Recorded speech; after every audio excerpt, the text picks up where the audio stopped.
Greetings. Today is July the 6th, 2023. My name is Brother Leroy Shabazz. I'm an emergency management practitioner in the city of Cincinnati, Ohio. Normally when I start these videos off, I try to say it's going to be a short video. This one is going to be a little bit longer than short. Actually, I'm going to cut it off and then put some of it to Facebook, but another part of it, you'll be able to see it on our YouTube channel, which would be R4W space Academy, R4W, the number 4, R4W space Academy. And you can also go on our Facebook Facebook page at R4W space Academy. What I want to talk about today really quick is very important, is that emergency radio, ham radios, are very important. When I've done other videos in the past and on other channels that I've done them on, I've talked about the fact that black people are going to FEMA camps. There is no ifs, ands, or buts about that, because we have not done some of the things that we should have done to prevent that. The thing is, if you end up in a FEMA camp based on the fact that you live in public housing, the power grid goes down. The power grid is out for, say, 3-4 weeks. At a certain point in time, the authorities might make a decision that we cannot keep these people here anymore. That's an actual fact. As an emergency management practitioner, I understand that. I understand the fact that they will bring in an incident management team, an evacuation team that will plan the routes to get you up out of there to supposedly some safer place. Now, the place might not be safer.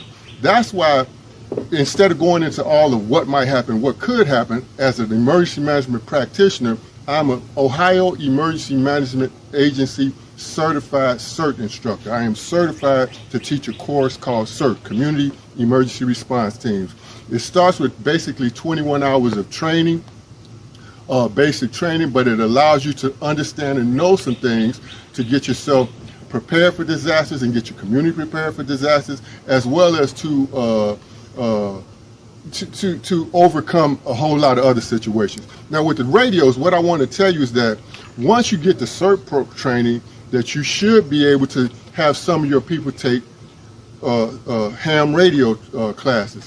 Now, on that note, on our Facebook page, R4W space Academy, on our YouTube channel, R4W space Academy, I'm going to put some information about a brother named Paul Muhammad.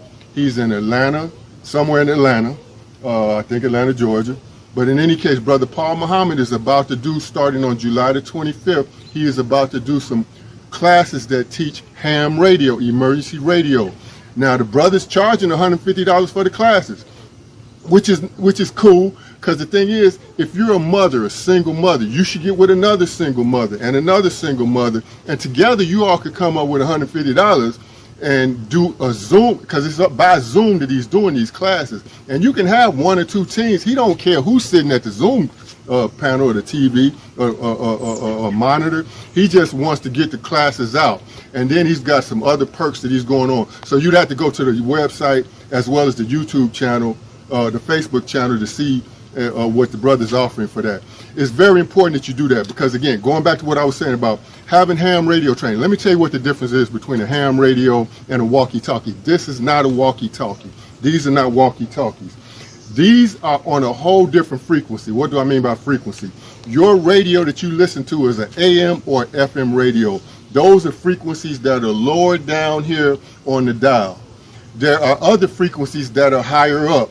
And then there are other bands, like if you heard of a CB radio. A CB radio has 40 channels to it, and those are channels that are set for certain waves or frequencies. We don't have to go into that really deep right now, but these ham radios are radios that are on a very higher frequency, to the point where I have to have a license. You have to take a license test, because you'll be messing with equipment that can actually bleed down into or mess up or mess with the lower radio channels. That's why you have to take a license test to become a ham radio operator. But then these are something to use, because I can use this and hit about 50 miles out based on the fact that I can hit a repeater, something that takes my signal and expands it to another to go out to a different distance. All of that is a part of what this brother wants to teach.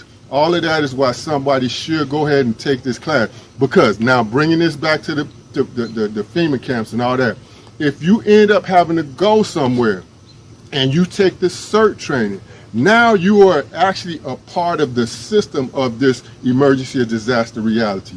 Now you can actually go to, should be able to go with the, or accompany whoever to wherever they're being sent. But at the same time, they're not going to take your radios from you or your ability to communicate because you're part of the disaster process. So when you get wherever you're going, you should be able to radio back, Brother Leroy, these folks don't want to give us food and water. And I should be able to get in touch with the proper authorities or whoever else you would be talking to in your area to make sure that you get what you need.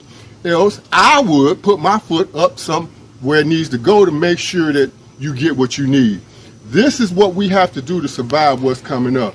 We're not prepared for it, and I'm going to tell you, brothers and sisters, just average brothers and sisters, because I'm not really talking to the leadership. I'm not talking to the leadership because the black leadership ain't listening to me. In Cincinnati, the black leadership ain't listening to me. Even though I'm very highly qualified to say what I'm saying, they don't want to listen right now. That's a whole nother video.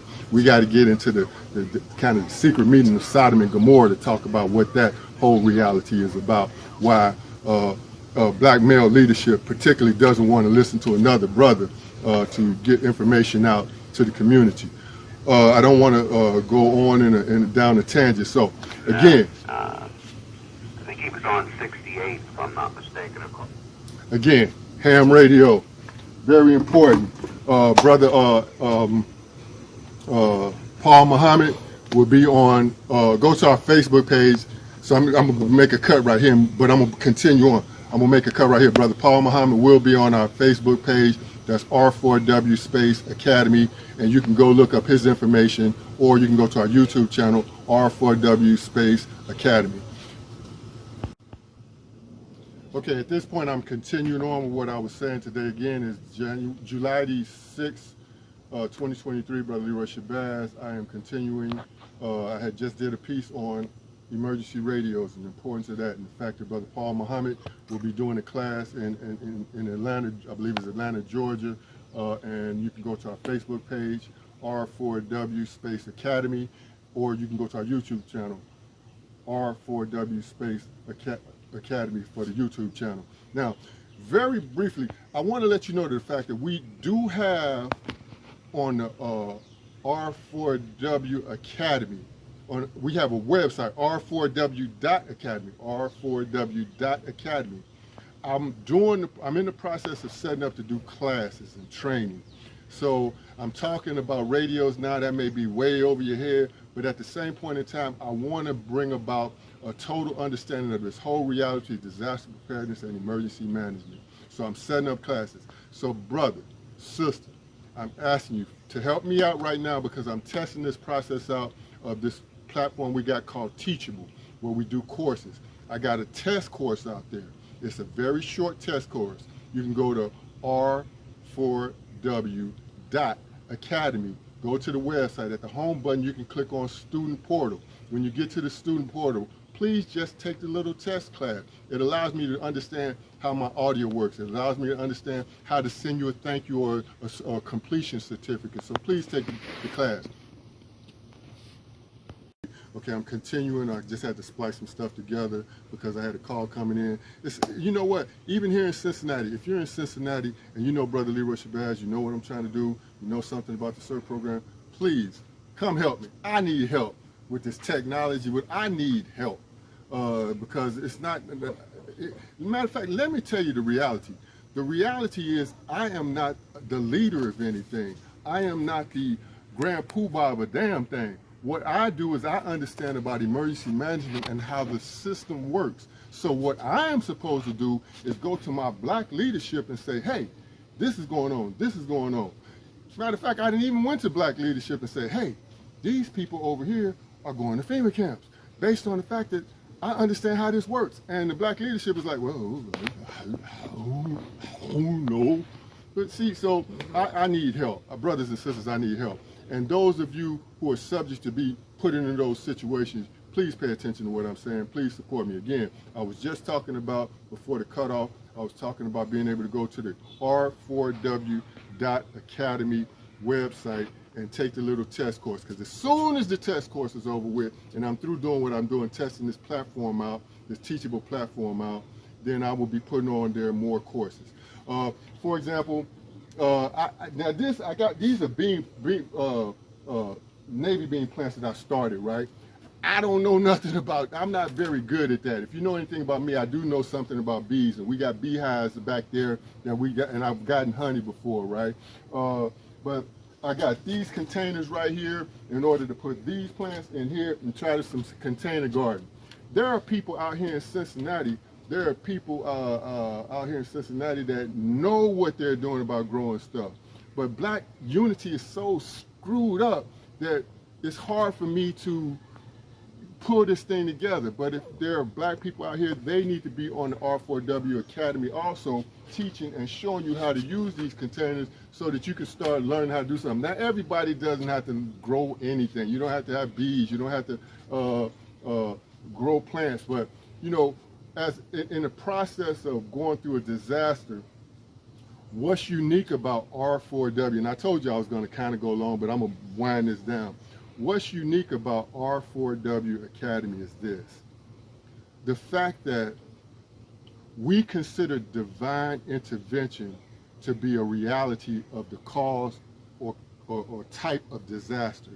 I teach a FEMA course. I'm an Ohio Emergency Management Agency instructor based on the fact that the system, FEMA, all of them deal with three types of disasters.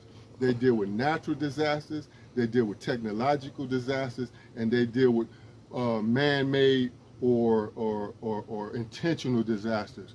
As a student in the Nation of Islam, I definitely talk about the fact, being instructed by the Honorable Minister Louis Farrakhan to make sure that our people understand what's going on. I definitely understand the concept of divine intervention. And divine intervention is a situation where every nation comes to a point where they can get taken out. And that's why I'm just bringing up the garden piece, because I want you to understand that when a nation goes down, the new nation has to start with the agricultural phase for itself. That's the only reason I bring in these plants. That's the only reason I talk about bees. And that's not my forte. I don't want to even do this stuff. I'd rather be trying to deal with emergency management realities and putting in place CERT teams so that you can be doing these things in your community. As a matter of fact, had the public housing in Cincinnati called Finlay Garden, Wind Terrace area, had they been listening to me back in 2015, 2013, they would be mass producing honey right now, because they had an area where they can have plenty of beehives. They would have raised bed gardens where they can be doing, and chickens. There's so much that they could have done, but to be honest with you, it's some, excuse the French, and I don't know why we want to get rid of this word, but it's some nigga stuff that was going on. And there are niggas, you know, people that act a certain way. But in anyway, we're going to put that to the side. Another thing I want to touch base on, and then I'm going to shut this video down. Again, I'm getting a lot in here. Disaster preparedness. This might be what you think you put up for your disaster kit. Some beans. When I say throw some beans. No, when I say put some beans up, I'm talking about something like this. Okay? Because what's going on is that's 25 pounds of beans. That right there can last a family for quite a bit of time. Okay? 1 cup of that per day in a pressure cooker with some some dehydrated onions and garlic is pretty good. Again, all of this needs to be taught in a process. So what I want you to do right now, and I'm going to end this because I'm not going to go into detail right here. I don't want to get lost. I don't want you to get lost in the sauce of me trying to give you some information. Go to r4w.academy. Look at the home, under the home button, look at the student portal. Give me some response. Take the little quick test, course. It's a little 6-question quiz, and after the quiz, you just submit that information, and I send you a thank you certificate, and then I just need to do so many of them so that I can move forward with actually putting out some strong courses. There's a lot that I need to talk about. There's so much. And I'm gonna end this like this for black leadership that might be listening or looking. Part of the reality that's going to happen is what you call supply chain failure. One of the 32 core capabilities is supply chain security and integrity. This system does not necessarily have the black community, particularly the poor black community, in the best of mind when these things are going to happen. And also the reality of there's something called the federal priority and allocation system. When stuff happens, what I understand about the federal priority and allocation system is like there's money is going to be allocated to do some things. There's going to be money allocated to get some buses from the transportation people to get these people on these buses and send them somewhere. It's a whole ugly situation that our people are facing, and unless we do something as a community, see, white people ain't supposed to be doing what we're supposed to be doing for ourselves. That makes no sense. When I'm in these classes, there's 30 white people and I'm the only black guy in there. There's 20 white people, I'm the only black guy in there. This doesn't, I can see why they look at me like, yeah, brother, you need to help your community get on point, because the black leadership. And I'll end on that note. This is Brother Leroy Shabazz. Peace to you and yours.